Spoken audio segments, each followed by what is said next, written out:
In the latest string of COVID-19 related charges, the two teenagers involved in a bottle drinking stunt at an NTUC FairPrice supermarket were charged earlier today for public nuisance with common intention. The duo had filmed themselves on February 8th swigging from juice bottles at a FairPrice branch in Bukit Batok before putting the bottles back on the shelf. They had posted a clip on Instagram with the caption, "How to spread Wuhan." Both teens were offered bail and will be back in court on 8th May. If convicted, they could be jailed up to 3 months, fined up to $2,000 or both. A 71-year-old man was arrested on Tuesday, the first day of the circuit breaker, for disorderly behavior after refusing to heed the advice of police officers and for shouting at them. He had wanted to eat at the void deck and had refused to cooperate with the police, who advised him to leave.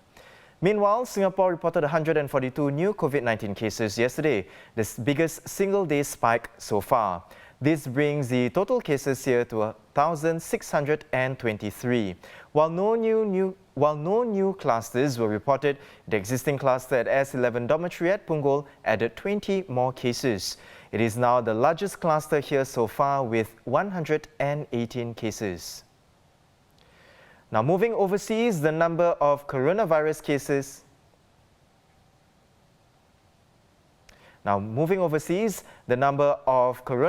cases has surpassed 1.5 million less than a week after crossing the 1 million mark. Currently, the death toll is over 88,000. More than 320,000 patients have recovered so far. Italy may relax some restrictions put in place to contain the virus spread by the end of this month, provided the slowing trend of the pandemic continues. Italy's Prime Minister Giuseppe Conte, however, warned that the country cannot lower its guard and that the national lockdown imposed on 9th March could only be eased gradually. Meanwhile, France is set to extend its lockdown to curb the virus spread. The lockdown took effect on 17th March and has already been extended once before. It will now go beyond April 15th. Over in China, there was a slight increase in new COVID-19 cases for the second straight day, as the number of infections from overseas travellers hit a 2-week high. 63 new cases were reported yesterday, with 61 of them being travellers returning from overseas. We have China correspondent Elizabeth Law, who is currently in Wuhan, joining us via Skype. Now, hi Liz. Liz, we understand that you visited the Qin Yin Yan Hospital today, which was one of the focal points during the height of the outbreak. What do you find out there? Hi, Yan. So today we visited the Qin Yin Yan Hospital in Wuhan. It is actually the top infectious diseases hospital here. So most of the most serious cases were actually brought there, and we actually had the head of the hospital to come and speak with us, and he says that now they still have a number of cases that are remaining, but what is of greatest concern to them really are patients who have spent something like 2 months, about 50 to 60 days in hospital, and are still testing positive for the virus. So he says that these are very concerning because after you spend that amount of time in isolation, firstly, they are mostly asymptomatic. Now, it's just that they still are testing positive for the virus. So as the patient, you feel very frustrated. And as medical practitioners, they basically are at their wits' end, that there are no more symptoms to treat, and yet people are still testing positive. Right. Liz, I just want to move on now to talk about the temporary hospitals that were put up during the height of the pandemic. And I understand as well that you visited one today. What was it like inside this temporary hospital? Right. So these hospitals, after the height of the pandemic, when there was no more bed crunch in Wuhan, all these hospitals were actually shut down, and the reinforcement medical teams went back to whichever different province in China that they come from. But this last remaining one, as you can see on the video on the right, this is the Dongxihu hospital that was actually a field hospital that was converted from an exhibition center in Wuhan, and they've kept this up because they said that this is one of the ones that are that were really well done, and people are using this as an example. So as you can see, it takes quite a while to go in, because this is technically the exit route for medical staff, where when they exit, and they have to decontaminate themselves to make sure that they do not bring any contaminants out. The hospital looks basically pretty much like what we have in Singapore that are being built at Expo for the patients who have less symptoms. And similarly, this hospital was for patients with mild symptoms that were not so serious. They didn't need they weren't on high dependency, and they could still pretty much function on their own.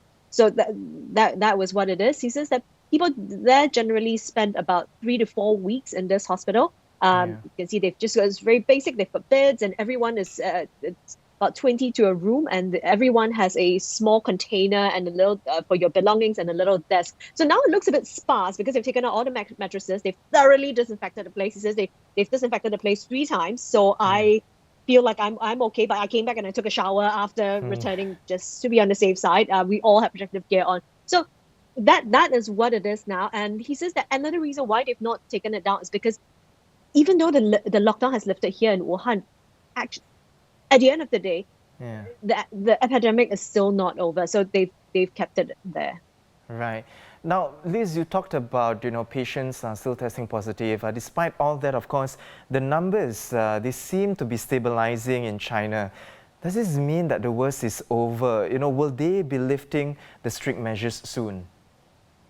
Right. So as I said, I mean, the Chinese government certainly does not think that it is completely over yet. There are still measures in place, such as having to take a temperature before entering a place, having to leave your contact details in case of contact tracing, and having to show a green code, which means it is this app on your phone that shows your health status based on where you've been and whether you've been in close contact with people who are confirmed cases. So these sort of measures are still in place. And for instance, like in Beijing, I can't just return to Beijing as and when I want. And especially since I've been to Wuhan, I have to apply for permission to re-enter Beijing. And as they have announced yesterday, we will have to take 2 nucleic acid tests. So we will have to be swabbed, and we have to test negative twice before we are allowed back into Beijing. And of course, anyone entering Beijing has to be quarantined. So, and also Beijing aside, there is still a ban on